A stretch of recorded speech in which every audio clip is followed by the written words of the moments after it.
Assalamu alaikum. Bismillah ar-Rahman ar-Rahim. Peace be upon you. Okay, so this conversation had occurred, some days back, and it was just about how they stopped, they stopped going to, what's it called, these, we're talking about Rakis again and Muftis. So they had stopped going to these Muftis and Rakis, but they were talking about one individual who was supposedly a nice individual because they never took money.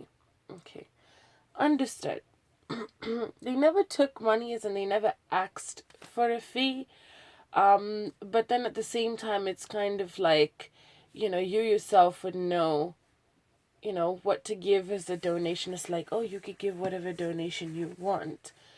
And of course, people wouldn't really go out empty handed, like nobody's gonna go somewhere and go to a mufti or an alim and really just go empty handed, right? Or a raki, and they wouldn't go empty handed. Some people do, but it's almost like a astaghfirullah, like really when I say this. Do you want to know how it's business and how I'm going to slaughter this freaking, this stupid business of this? I'm talking about majority, I'm not talking about all, I'm talking majority. This is how it happens, okay? This is almost like beggars, okay? Like beggars are not gonna go out and ask, like, of course they're gonna go out and ask you for money, right?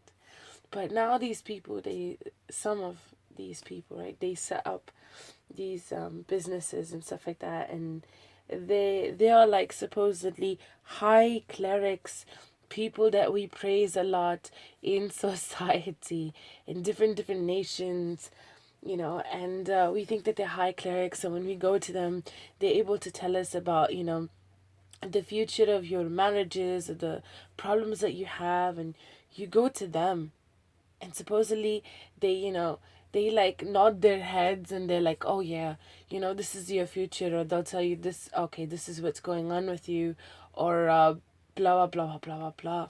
Okay, and they're nodding their head. It's almost as if they're hearing something. You understand? Of course, they're working with jinns.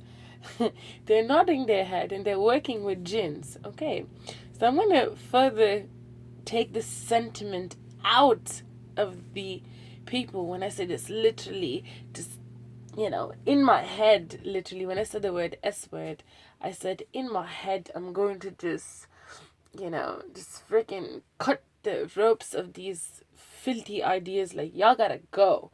Like, y'all gotta go. Y'all gotta get the heck out of being any sort of leader and talk about y'all. No, any sort of every single person's Gabe. What are you talking about? You think you're God? You think you're God that every single person's Gabe? What are you talking about? And every single person's Gabe that walks in there. Oh yeah, I know your future. You're gonna get married at this time around the year. Okay? Or they're gonna tell you, okay, you have some sort of jinn or black magic and it was done by so and so and so. They know the past, they know the present, they know the future. They don't. Do you want to know what else they do? There's something very, very, very alarming that came across my attention. Okay, it was a piece of paper, and it was brought to me so long ago, and it was like somebody was doing some sort of cure, upon them, you know, upon whatever was going on in their life. And this thing was addressed to somebody that's not within my immediate family. So I'm clarifying this right now. It's not in my immediate family, and it's not definitely of me, but it's something that was a piece of paper that was brought to my attention, and was like, what do you think of this kind of, oh, and think of that sort. Oh, like, this is what that person had received. Okay. And I look at it now because I just had, I was it called, took a picture of it, and I had kind of just stored it away in my Islamic stuff. Like I keep every type of thing, in terms of for studying and for all these things, whatever, all the stuff, and I just store it away whether I come across it again or not in the future. I just, and I read it today. Like, I just read it, like, to read it, not read it isn't like read it for me. I read it today. And it's supposed to be some sort of shifa for that individual. And it says, if you have a hostile or atrocious enemy, what's it called, that's not going to that doesn't stop from, approaching you or trying to destroy you or whatever, you know. And then on the line below that, do you know what it says? It says, yes, but if this is what did it say? If this is not, if you're reading it apparently on that person, if you're reading it in general, whatever, what is it called? Then if kind of like if that's not the case, then it will bring you self-destruction upon yourself. Did you hear that? It will bring you self-destruction upon yourself. Whoa. You just like any human being on the planet would just read that person's thing in that line, and you'll be like, wow, like, like this is some heavy stuff. And you're like, whoa, like you wouldn't even, it's like, do you really want to mess with that, or you don't want to mess with that? It's kind of like, it's questionable for that individual should be thinking 50 billion times, like, wait a minute, like, what is this? Like, what is this that it's going to immediately happen? Like, as soon as you, read this thing or whatever, that it's immediately going to happen. And not only that is it going to immediately happen, but, like, it has the force, the power to immediately happen. But, if you go astray with it, it would also, what's it called, like, if it's not really there, it would also cause self-destruction in the person whom is, seeking this. So you're like, astaghfirullah, yo, and this is one thing, right? And the other conversation about the individual whom was coming across me and telling me about, oh, this person doesn't take money, right? This person doesn't take money, but this person's really nice because he doesn't take money. I literally shouted out and I was like, this person's not taking money, but this person, again, if you come across my broadcast, you'll see me saying this a lot, but this person's not telling you to go to God yourself, to go to the Quran, to go to Salah. Who other than God can help you?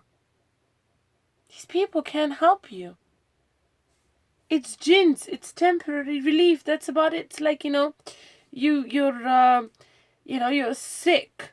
You're completely sick, but in the meanwhile, what's it called? You're taking, medicine, like, and like NyQuil or something, and it's temporarily giving you, like, NyQuil even has 5% alcohol in it. So it's like, it's giving you temporary relief, but it's putting you to sleep, and that's about it, Or maybe it's like working somewhere in your body, but your body really is just healing itself, over a period of time. It's gonna go anyways. You understand? So it's kind of like they're working with jinns. And I said that. And the person nodded, The person nodded, as in the person agreed. They're like, yeah, But like, whoa, that person is nice. No, stop right there. If you ponder and reflect, alhamdulillah, I was inspired this yesterday in the Quran as I continued to, ponder and reflect in all of these things, right? On the verses, even though I'm not feeling well. It says, and some mankind from amongst the men went to seek the help of the men from amongst the jinn. What do you think this is? This is talking about those Raki type of people, those Mufti type of people, those people, like majority of them, whatever, you know. They're talking about those people whom are seeking help from mankind. I mean, the mankind are seeking help from the jinn. And do you know what it says after that? For the person who nodded and thought it was okay, because just because they were nice and, you know, they don't charge money, but, you know, they went and they gave money anyways, whatever. Because I told you, nobody goes ahead and really goes empty-handed, you know. Do you know what happened? I'll tell you what happened. After that, in that ayat, it says, and this is a sin. Chapter 72 of the Quran. And this is a sin. Going to the jinn, mankind, and the evil amongst mankind. Those whom are evil themselves. Okay. They go to the jinn. Okay. They go to the jinn. And this is a sin. Why would you want to take help from those who are committing sin? They're committing sin and you're going to go with them. You're going to go with them. You're committing sin with them. You're committing sin with them. They're committing the grandest sin, but you're committing sin too. When you should know, again, Surah Fatiha.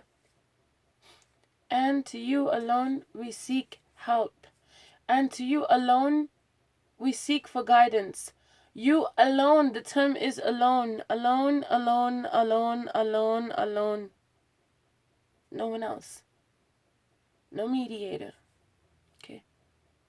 Our mediators, our messengers, our prophets, peace be upon them, all of them.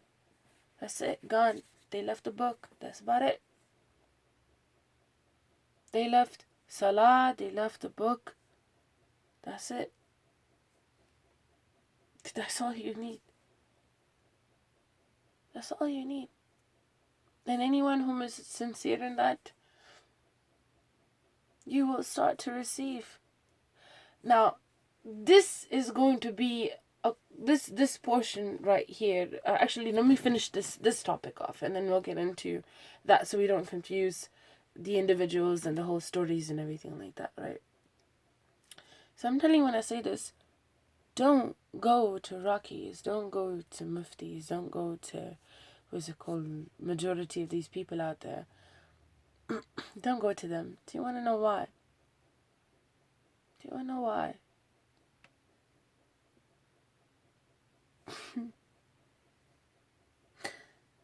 They are wolves hiding in a sheep's costume. Okay. Y'all are the sheep. We are all the sheep. You don't want to be that. You don't want to be that. You don't want to be followed. You don't want a wolf hidden in plain sight amongst the sheep. You don't want that. And majority of them are like that. Majority. Okay. So, how are you going to get shifa? Well, look at this paper thing that I'm talking about, which was, studied for many years ago, and coincidentally I came across it yesterday. As I was shifting through it, it was on my mind.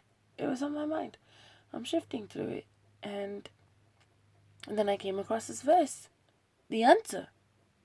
Okay, and in this verse, what's it called? It says, self-destruction will also come upon you.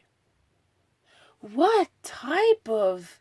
Think about it. This is mankind, and this is jinn, and this is the shayateen amongst them, having had created some sort of freaking stuff. That's not good stuff. It's terrible. It's the worst stuff. Because guess what? You go to the Quran, you don't see anything like that. At all. You don't see any dua, supplication, that any of the messengers of the Prophet, had recited that are in the Quran to utilize for you to use as a dua or a supplication, and then after that there's like some sort of, fine print attached or some disclaimer attached after that, dua or supplication that yes, if you read this, then all of a sudden, there might be some sort of self-destruction that might occur or something terrible or this and that. Yo, there are no precautions to that. Absolutely nothing. There's only and only goodness in the Quran. There's only and only cures in the Quran. Only and only cures. Only teachings of the best mannerism that you can be. How to avoid them. How to recognize them. You understand? The shayateen. How to be sabr, patient from people. How to get rid of your problems. Salah. There's no other way. Salah. Quran. There's no other way. There's no other way. There's no other way for protection. There's no other way at all. You understand? To tread this path and to get relieved. Everything else is evidently destruction. Okay? Everything else is evidently destruction, and I'll tell you how. You're going to these Rockies, these muftis, these people, whatever, What happens? You almost turn them into a god. You're seeking to them for the guidance and the help. And not only that, anything happens, you go to them, They're the ones who have the cures. They don't tell you anything about God. They don't tell you anything about going to God. You understand? They don't tell you anything. Even talking about them in this manner, imagine this, I'm talking about it, and I'm like here to just... They're gonna try to eat me. They're gonna try to eat me. Well, how are they going to try to eat me? If they came across this, they'd probably send a couple of the jinns or the forge of jinns on me, and they're like, oh, this person is trying to unfold. It's trying to unfold our business. They're evil, dude. I'm telling you, they are evil. They're evil, bro. They're evil. They're evil. Brothers and sisters, they are evil. They are evil. Indeed, Allah subhanahu wa ta'ala sent down Harut and Marut with the books, and that was a test. That was a test. But people were warned. It's a great test, and people were warned. If you take this, this will occur. And people still inclined towards it. People still inclined towards it. You understand? You know what you're getting into. All of you know what you're getting into. If you're into anything, of that sort, which is a sin, you know what you're getting into. It's not like you don't know what you're getting into. You know it all. You're aware. You are aware. Even though you are committing a sin, you are aware that you are committing a sin. Okay, but what you don't choose to look at is the repercussions from those sins. For example, these Raki, Muftis, whatever, these people, majority, not all, okay? Majority. They are, they are doing it, okay? There's money involved, there's, kind of like people praising them and people thinking of them as honorable as this, that, whatever, the whole thing, man. The whole package. And what happens to these people is they're not really thinking about the future. Okay, they're not really thinking about the future. They really aren't thinking about the Akhirah. Not at all. They're not thinking about the Akhirah. Because to begin with, the craziest part was, I knew people in the society, right? When I say this, and people knew me. And there were even religious people that knew me and stuff. And one day I had a conversation. Well, this is like my high peak time of me getting in from, getting out from my career into, what's it called, treading the path of Islam, seeking, seeking the truth, right? So this is like when, delved into the Quran. And I asked this, brother-in-law, who was really cool with me. Very, very, very, very nice kid, actually. I asked his brother-in-law, and I said, this brother-in-law of a very high esteemed cleric in probably East Coast, right? And I asked the brother, I said, what's your take on the Quran, and how often, I kind of asked this question, how often do you study it? Do you know what the answer was? I don't have time to study it. I haven't really touched it. In that sense, like, I don't have time to study it, and I don't study it. I haven't studied it. What they do know is hadiths and stuff. So I'm thinking to myself, how are you all practicing in your so-called good, great, grief business if you don't even know the word of Allah?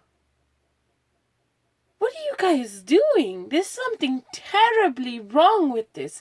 There is something terribly, terribly wrong with whatever is going on. If you don't know the word of Allah and the word that's in the Quran at all, there's something terribly wrong with this. And I was completely shocked. And I kept going at it in a debate. I didn't stop there. I did debate. I did debate. And at that point, I was just like, I got taken back. And I was like, forget these people, man. These people are like, man, they're vicious. They're vicious because it's not about the truth that they're looking for. It's not about the truth that they're looking for. It's just the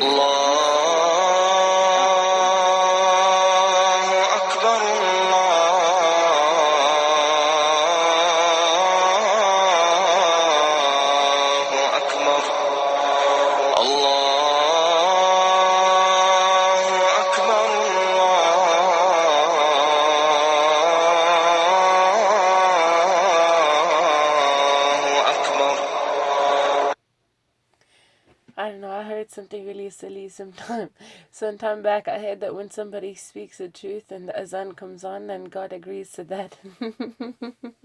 I don't know. One of those sayings I heard. Allahu Alam, man. If that's true, that's cool. If that's not true, then that's still cool. It's reminded of the azan, and beauty to hear it. So that's one portion of it. Anyhow, moving forward. So what was it that I wanted to discuss? Yes, I wanted to discuss something. What was it? Oh, yes. Coincidentally, I was studying the I was studying the animal. Excuse me. I was studying the animal, and I went back to James's site, and I was studying the idol, for lion and stuff. And in it, that verse, as I was studying at the computer, in that site for that particular animal, the lion, the idol version of it, there was a couple of other animals animals mentioned in it, or animals or entities mentioned in it, alongside with it that people take as idols. The first one was mentioned as the destroyer.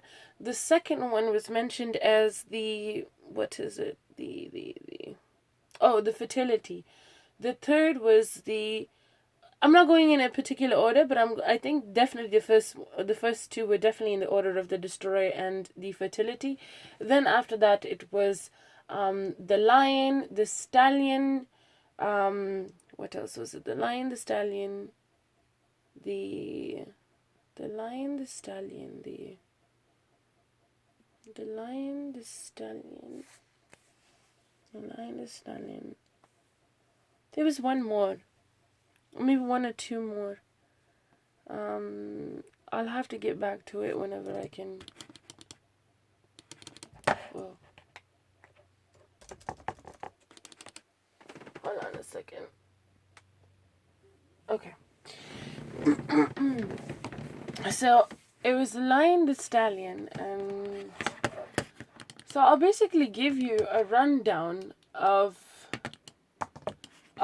what the destroyer is that people still to this day. And when I say the accuracy of the Quran, I kid you not, the accuracy of the Quran. Here is the accuracy of the Quran for you. You want to know? The destroyer is still an idol today. If you go to look on the websites for CERN, CERN, if you look at the websites for CERN, they have a huge Shiv dancing statue. Okay. In front of their, their buildings or their operational program facility or whatever. And that's a destroyer. Shiv is a destroyer, just letting you know. Consequently, also when I was studying Hinduism along with other religions as well, I don't know if you know, but somebody who's a truthful person would tell you that Shiv is a depiction of, or if a person worships Shiv, they're actually worshipping two reproductive organs, okay? A reproductive organ of a man and a reproductive organ of a woman. Alongside that, you'll also see a snake. Guess who that sounds like? It sounds like Satan's story. Adam and his spouse, and then Satan, right? The snake. And Adam and his spouse. Okay? And who is the destroyer? Who is the tempter? It was Satan. Oh man, some, Hindu people would get really offended by that. But no, I mean, it's logic. I'm just saying, Logic, right? Logic. So, Shiv is what they call the destroyer. Okay? And Shiv is still even, what's it called, a public idol, even, or rather publicly displayed in places like CERN. CERN is a place that, they study, what's it called, particles and atoms and just nuclear stuff. That's what they study. And subparticles and all these things, whatever, right? I forgot what it is that they particularly study in. But of course, remember, folks, I'm not like, don't expect me to be an expert on every single topic now. I'm just telling you whatever knowledge I have, in terms of bits and pieces of some good stuff, to put together. Okay, so you will go on to see. So what is fertility? This was inspired to me. I'm just saying, all this was inspired to me. Nothing is of me. His brain is not even mine. Fertility is Ishtar. Okay. It's Ishtar. Ishtar has been around, from that time up till now. She's still freaking around. It's going to sound a little crazy, but, Easter. Whoever's celebrating Easter. Okay. And they're like looking for eggs. Fertility. Eggs. Easter. Ishtar. And not only that, Ishtar is in a symbolism.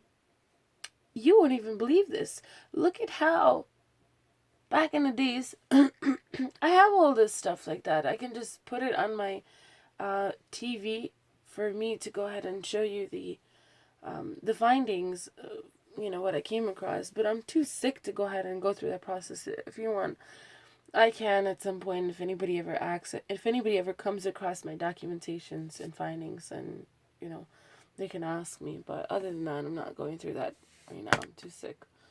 So, Ishtar, the way that Ishtar looked as an idol depicted perhaps back in the days, surprisingly enough, Statue of Liberty looks just like that.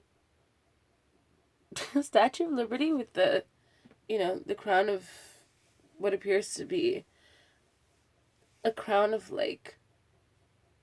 triangles, or a crown of thorns, or a crown of whatever that thing is. Looks just like that. Just like that. And moving forward, so that's Ishtar, right? People are still idolizing Ishtar, and they don't even know it. They don't even know it. They have not a clue. You understand? They have not a clue. So what's the next one? The lion. Alright, well, how can you have... A lot of the times you'll see huge production companies. Okay, this is from experience. You'll see huge production companies.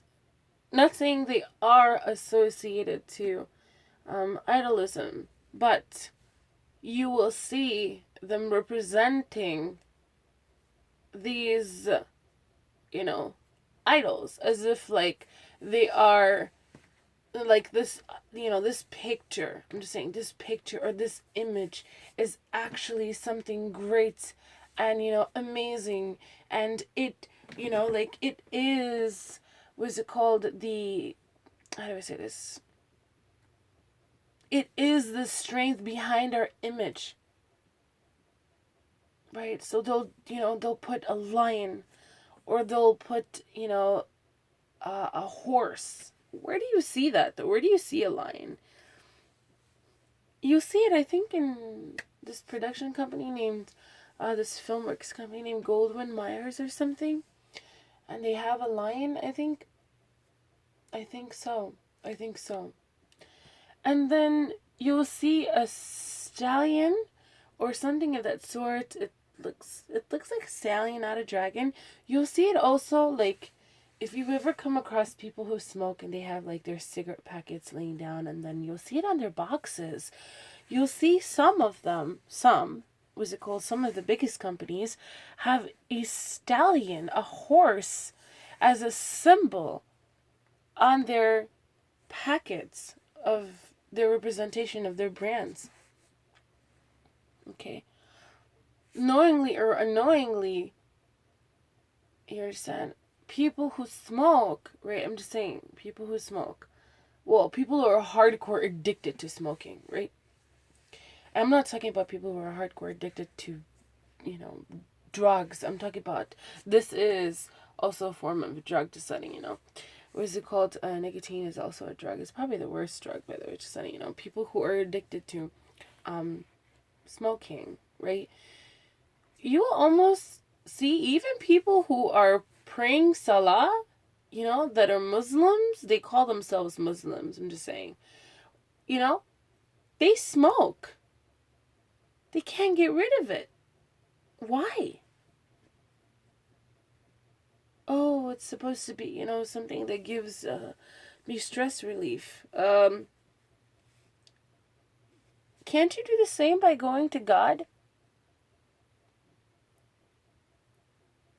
Can't you do the same by converting that energy by going over to God? It's not an easy task. Trust me, it's not. It's not an easy task. Recently, I had a wali, okay, in my study group. mentioned that they were going to completely quit it because it's almost like, astaghfirullah, like, I would go to that, right? Was it called, astaghfirullah, I would go to that as my stress reliever when I'm thinking, wait a minute, my stress reliever is not supposed to be that. My stress reliever is supposed to be the ayahs of Allah. Supposed to be the ayahs of Allah. That's supposed to be your healer, your stress reliever. Do you understand? And then I heard another individual in the, those who are studying the Quran, and they said, after like, freaking, I don't know, like decades. Okay, they're a lot older, by the way, than us, but they're like, after decades, they're like, you know what? I promised somebody I'm quitting smoking. Like, I'm quitting this thing. And then I reminded them and I said, no person is free of faults. Sin or no sin, no person is free of faults. And, a lot of everybody can resonate to each other because no person is free of faults. And it's good. It's good that you've taken the moves to at least acknowledge it, realize it, work on it. Just do it. No questions asked. Just do it. Just do it.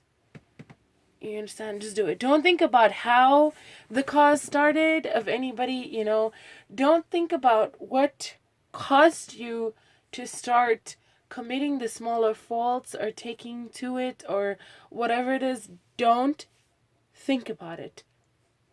Just get rid of it. Just get rid of it. You understand? Just like that ayat I read in the Quran when it says, like, I would be of those who go astray, or I would be of the transgressors. Like, I myself would get in trouble if I pray or if I make dua for these people, you understand, who themselves are turned away from Allah. They're almost like attempting to mock the verses of Allah. They think it's all funny. Like, they don't take it in any severity. Like, it's just like, some of them take it as funny, some of them take it as like blah, like, they just turn away and they just don't give it no credence. And that's the thing. That's the thing. I'm supposed to be of the first of the believers whom strive, and I'm supposed to know that if God says no, it's a no. Don't do it. Don't have no mercy for making no dua, no prayers for none of these people. Because guess what? When they face Allah or the angels, okay, and then they are thrown into hellfire, they're going to be praying anyways. I'm not even kidding you. They're going to be reflecting, thinking, burning, praying for eternity. So you don't got to go out of your comfort zone. You don't got to do it. No. You don't got to torture yourself, and you don't got to make even God feel even the slightest bit of, like, how much more mercy can God give? Think about it. How are you also making Allah subhanahu wa ta'ala, you don't make him feel anything. Nothing bothers him. But of course we do understand that he gets angry and he is also pleased. So how would you make God feel that he knows, he sees what's going on with you and what people are doing to you? So he doesn't want to allow that to happen to you either. And he doesn't want to allow that to happen to him because, like, somebody to attempt to, do whatever it is that they want and still get into the kingdom of Jannah. That's exactly what Allah asks us too. Like, do each one of them expect to go to, the gardens of bliss? Do they expect to go there? Like, God is not even playing when he says, do they expect to go there? Like, you are going to do whatever you want and then you expect to go to Jannah? as you disobeyed Allah subhanahu wa ta'ala and you did whatever you want, and you forget about serving, astaghfirullah, I say forget about serving him, for you not only forgot about serving him, but you're also forgetting, indeed we were created to serve Allah subhanahu wa ta'ala, to worship Him only, but He has only given us goodness in return, and you take that back and you are like, no? You're like, no? You're like, no? Like, no, I don't need this. I'm self-sufficient. Or I know better than this. No, you don't. I'm amongst the first of the believers. Who is a person of the first of the believers? The first of the believers are people who have the book. Okay, they have the book and they seek the knowledge and they understand the knowledge. So I am amongst the first of the believers, and I would be even greater of a culprit to be of the first of the believers and see that Allah subhanahu wa ta'ala is forbidding it and still go on to even want to reason with God. I can't. God is God, and indeed God knows better. You understand? So, idolization, still, these idols are still worshipped till today. You understand? They're still worshipped till today. So, if you're one of those people who are like, you can't get rid of a habit that's bad. Okay, a bad habit. Not only a bad habit, but something that's not good for you. So if you can't get rid of something that's not good for you, it means that it is something that you are, how do I say this, attached to. And guess what? This is so beautiful because it's in the path, okay, in the way. You understand? In the path, the way. Incredibly enough, it's in Islam, right? But it's also previously, interesting enough, it's also in Buddhism, right? What do they say? That you have to detach yourself from every materialistic thing in this dunya to reach nirvana. Nirvana, paradise, Jannah, heaven, whatever they call it, right? But just to be correct, Jannah, okay? Paradise. You have to detach yourself from everything that is materialistic. You understand? Everything that is materialistic, you have to detach yourself. Everything.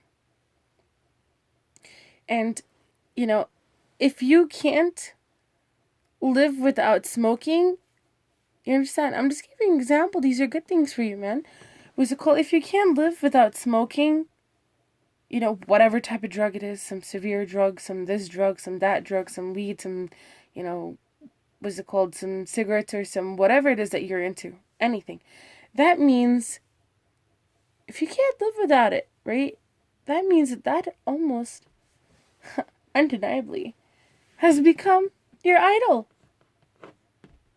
It's become your idol. In a way, it's become a form of need. A form of needing to go to. Oh, check that out. Needing to go to. Needing to go to for what? For help. Idol. You seek to anything other than God, and I'm sorry, like, I'm giving you some really, like, this sounds more like,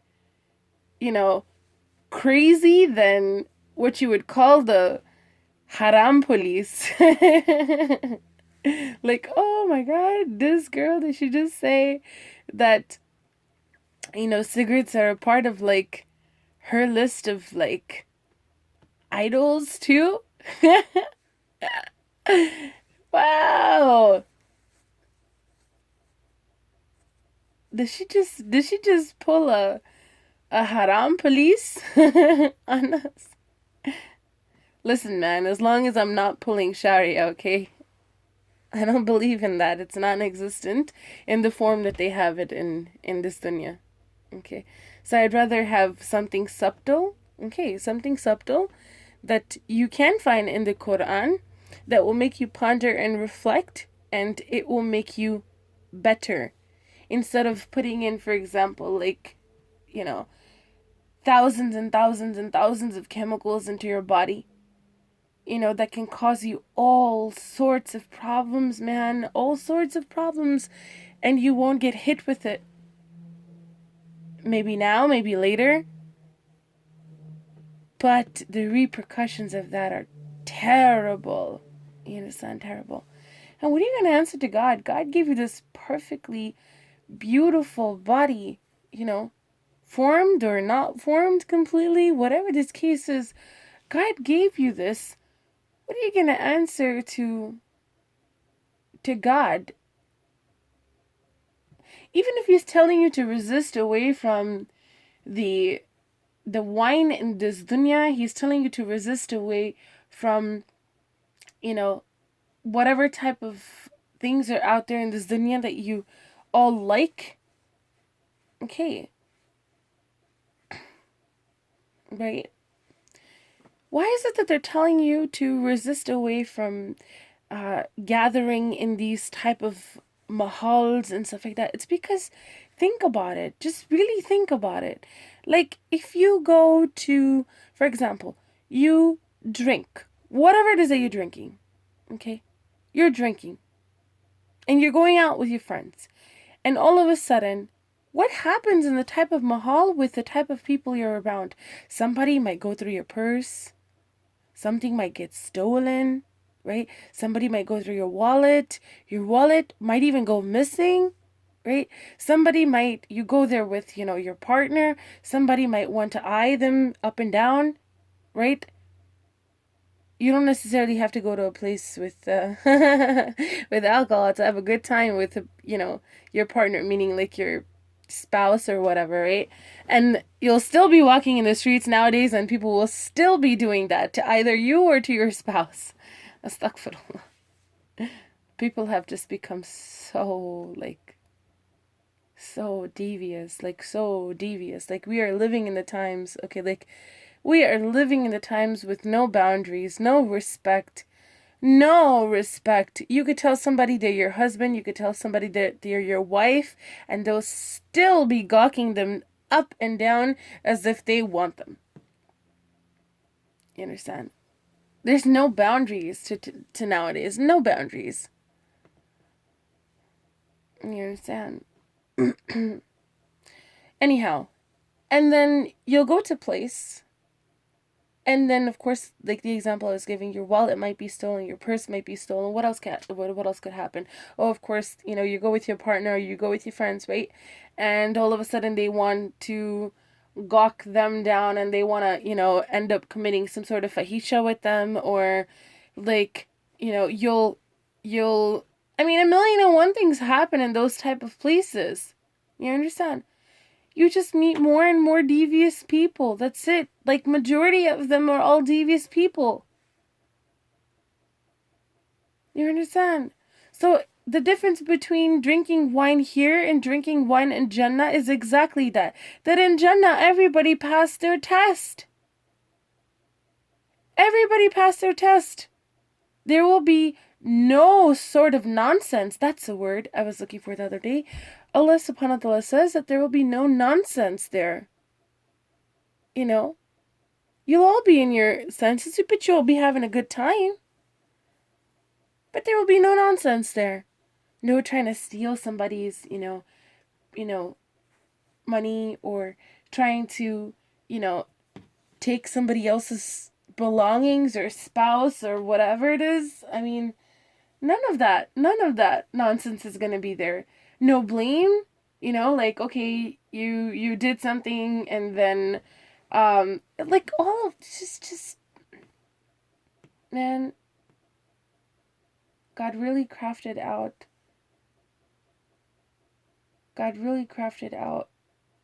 beauty. God really crafted out beauty. Exactly in all the faults that we have as mankind, in the choices we make in this dunya. And he minused all of that. He knew exactly word for word what type of things occur. You know, like, okay, if you go to these type of mahals, there's nonsense that occurs. So then the first thing that he identifies, was it called, is nonsense. Okay, there will be no nonsense. The second thing that he identifies is blame. Of course, that word can be substituted with the other Arabic meanings of it. There will be no blame. You understand? God, Allah, Allah is, Allah is, Allah is beyond words. And honestly, I talk about Allah subhanahu wa ta'ala as much as I can. And I wanted to also tell you one thing very clearly. Because I was told very clearly. No one can guide you to the right thing. Did you know that? No one can guide you to the right thing. So it has to be an admonition to come out and say, I cannot guide you to the right thing. Okay. I can't do that. I continuously make broadcasts to document these things. These are for my own personal studies. But, if there is, even though they're blocking off my broadcasts from, going beyond to other places, there might not even be any visual content or whatever. I mean, whatever the thing is, you understand? But I know, to some certain extent, I know what it is. But anyhow, that's okay. I make these constant broadcasts thinking there will be one person, two people that will come across it and they will understand it. This is the severity of the importance of the Quran. But I don't have to tell you the severity of the importance of the Quran. You already acknowledge that. But I go on to further elaborate, some of either the inspirations I receive or some of the understandings I have of it. And it's something to share. It's something to share. You understand? So somebody else might, come across and be like, hey, I think I have another stallion for you. You understand? So it's kind of just opening up our eyes to see Allah subhanahu wa ta'ala's perfected word, to see the future, and to also give us a clear admonition of the future as well, using his verses, that this is exactly what's going on. This is exactly what's going on in the dunya today. So that is my only kind of, purpose of, these broadcasts. Like, it's not that I can guide you to the right. Nothing can, other than Allah, other than Salah, other than Quran. You understand? And apart from that, when you're doing all that stuff, it's mandatory also to do good deeds. You understand? But first mandatory is Salah. One doesn't work without the other. You understand? You can't do good deeds and not do Salah. And you can't do Salah only and not do good deeds. You have to do both. You understand? Alright, that's enough for my broadcast. It's enough for the broadcast, Dawah. Okay. Alright, so hopefully, inshallah, I'll feel better some point. Maybe. Maybe not. Let's see. Allahu alam. Take care. Bye bye.